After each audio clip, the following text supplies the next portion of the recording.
pagpakasakit sa atong Ginoong Jesucristo hangtod sa iyang matay. Maski ilang kini siya ko ang pasyon sa atong Ginoong Jesus.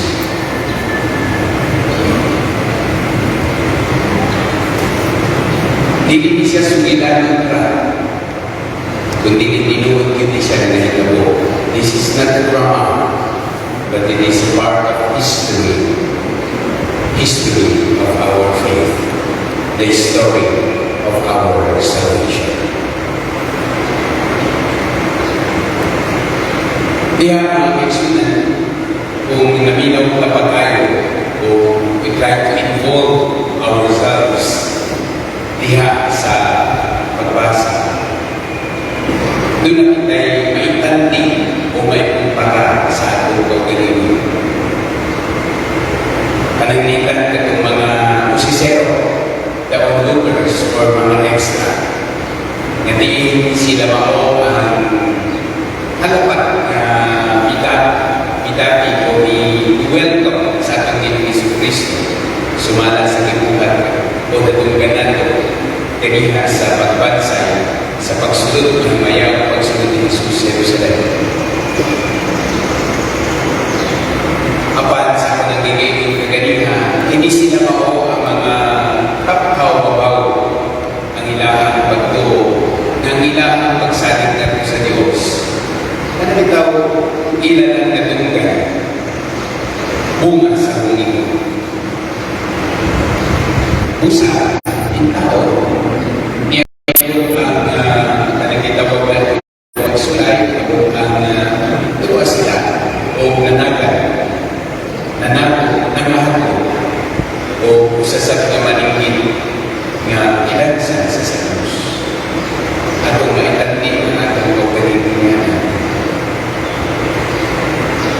Katong dito sa Sanhedrin, mga kaisunan, hanahan dito ang mga iskriba, ang mga pariseyo, ang mga magtutundo sa balakod. Itawag sila ng mga kanagitaw-bitaw nabutaan o nagpakabutabon o mas sa English pa mas appropriate, self-righteous. Kapag sa ilahang kata, self-righteous na hindi sila ang alawan. Ang pagkatalawan nila, nagdala kanila ganito sa ilahan na kanagitaw o angkin. Nagdala ganito sila magkabuta. Ang ilahang pagkatalawan, bunga bitaw sa ilahang kahadlog na mawalan sila. Mawalan sila. Sama sa gospel kahapon si Caiaphas mga wala ang ginalapang. Mas maayo pa mamatay mo sa kataw kaysa kaya mga mauban yung pariseyo naman. Kung sa tagal na diiling, hiningkaw na, nagsigig pamuhan ng milagro sa diling malugay, mga nakakatiyan ka ng katawan, maluhod ni hakatiyan, mga Imperyong Roma, bubuhon ang atong nasa. Tubag sa Caiaphas, mga wala ang yung lamang, mas maayo pa ninyo, mas maayo pa ako sa katawang mamatay, kumpara ang kanan, ibang naso. So, i-proteksyon na nila ang ilahang entitlement, ang ilahang ranggo, ang ilahang negosyo, ang ilahang kanagitaw ng reputasyon, ang ilahang katalian. Again, sa atong pagkatao, may tanding natin na sa tayo inunan na magpapagkakulang sa tinuod o dili maminaw o dili galing kuitan o unsa galing ang kamatigan. Si Pilato, na atong natunggan nito, mga kaisunan, larawan siya sa otoridad, larawan siya sa gabong. Apan, again, nagpakunikon siya sa iyang ihadlok, kaning wala masusi kung sa bagay mag-ayo. Nagpakunikon siya sa kung sa ikasulti, sa iyang kanamitawa mga kakuban, batok kaniya.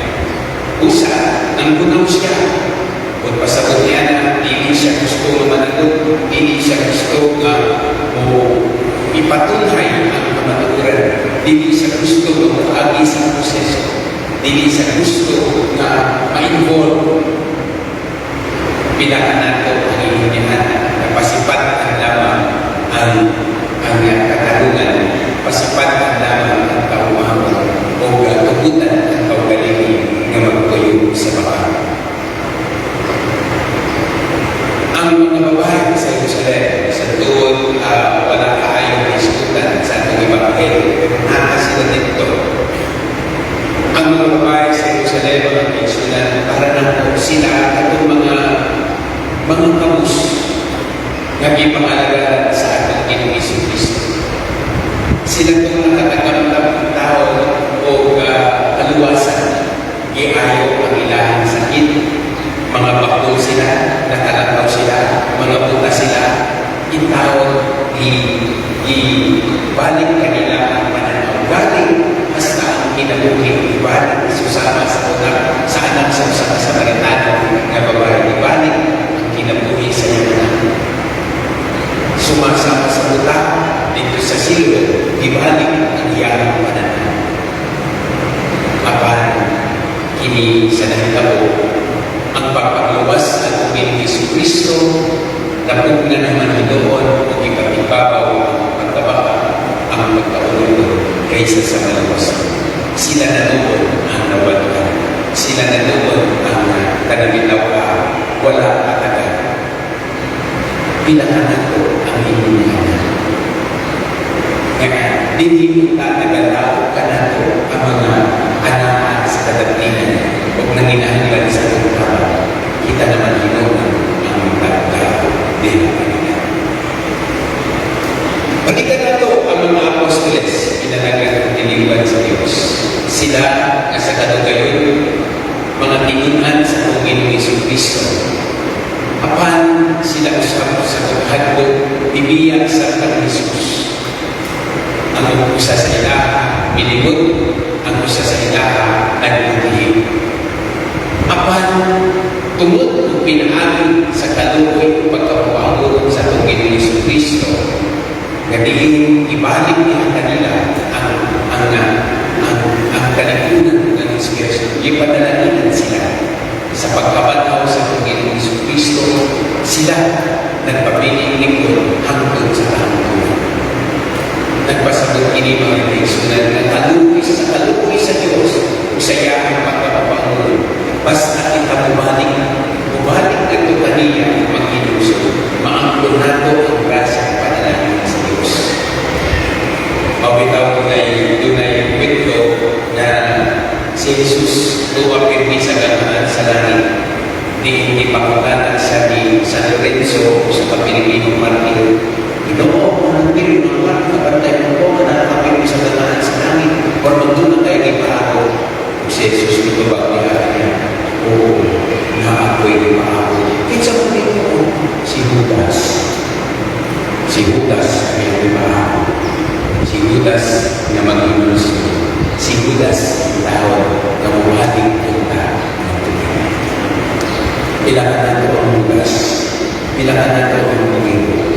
Pilakan nato ang nagpakaroon na siya makakuha. Pilakan ang iawag sa Diyos ng buhating ganun na siya, nagpaawa. Katong tuwag ang kriminal, isang tuwag wala may sukutan niha sa atong santos Ebanghelyo at sa pagbulag ko ikaw. Makita na to ang kanang tawag na to. Abdi ang atong Ginoong Jesucristo diha sa pag-ibig. Amingon atong usa nga nagyaga-yaga at pag-usap ingon ng Jesus. Hinugtong niya ako sa pananaw na magmahal. Bati ko, mautos siya ang Primero Santos at yan pag-nagiging Ginoo ni Hakaniya, sundihan ko ikaw, karong higayon na dahil ka sa paradise. So, tinutong ito ay na mga santos. Pagka ng mga santos, at tanaw na ito mahinugsunod, nag-aila sa lahat ng kapagyasa sa Ginoo. Diha na yung Ginoo sa mga kausan. Pahinugtong na natin tanan pinalagay ang katingilan sa Diyos. Dili mga panahon sa Semana Santa, Una sa tanan, dito kaayo na susikot nato ang atong paggaling at tubangan sa Diyos. Kung sa atong pagsusili ini, mga kaigsunan, malantag ka nato kung sa klase ng relasyon anak kita. Alat sa atong isikay. Usahay kita ang mga mamugyo. Usahay kita ang mga kapalasa. Usahay kita ang mga kanagitawag na loob na mapahimusnan. Paninaan ko ta sa pagkabago nato ni anak ko ta nato ang pasiyo sa pagbago. Inaani sa pagpakayo pasayo sa Diyos. Kaya niyang pasayo, makabalik na to diha sa to. Paningkamag na tuliro na to ang atong ginagawa. O, diha na to mainhan ang kaigsunan. Ipapatunan ini sa mga kasaysayang kinahagaron ini mga panahon sa Semana Santa. Mapamanutan nato ang kaluoy pagpapamulong sa Diyos o ang punktong rason nga nang ihalat na ang iyang organismo. Aron dahil ang kanyang ganto sa limpit ng kalawasan. Nakapagpunta ini mga palasig na nato pinalagkan katinipan sa Diyos sa atong pagkamahinusunod o pagbalik ng tunanian o atong hatagan ng kapaligiran, hatagan ng kainan ang atong panagkabal sa Diyos. Nakapagpunta magpabiling balaman ang mga atong sa Semana Santa. Atong kining gamiton aron hatagan ng tugang pabalaan ang atong kinabuhi. Dunay pagkiklambigin sa Diyos. Kinabuhi. Dunay pagkiklambigin sa atong isipero. Nandito kayo na hatagan natin tuod sa atong pawalan to. Ang paghigugma sa Diyos, ang paghigugma sa atong isipero.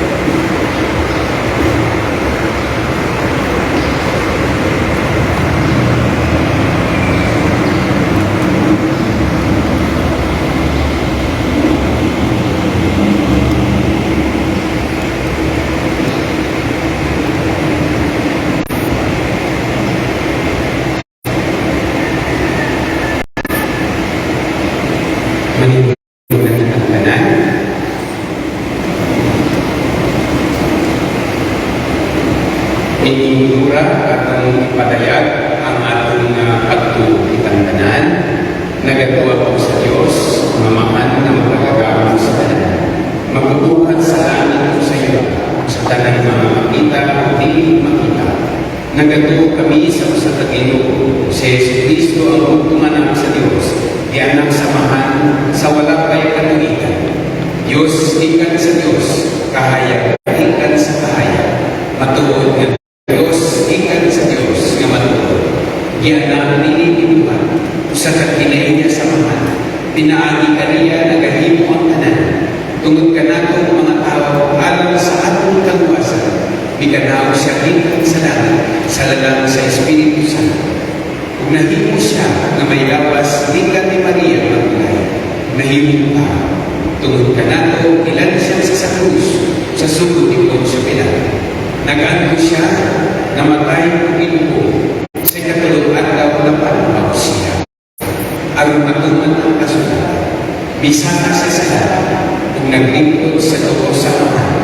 Mubalik siya na mahihayakon ang pagkukum sa mga umiyong sa mga minataya, kung ang iyang nangharian walay katapusan.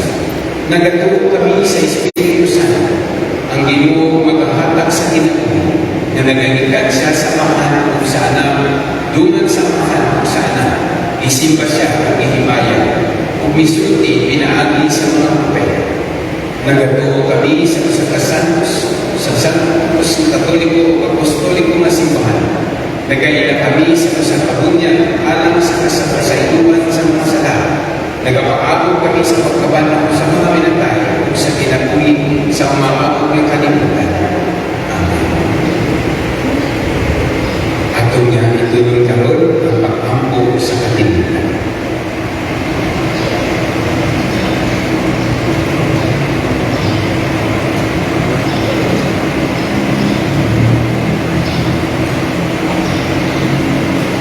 Ni Adam Ang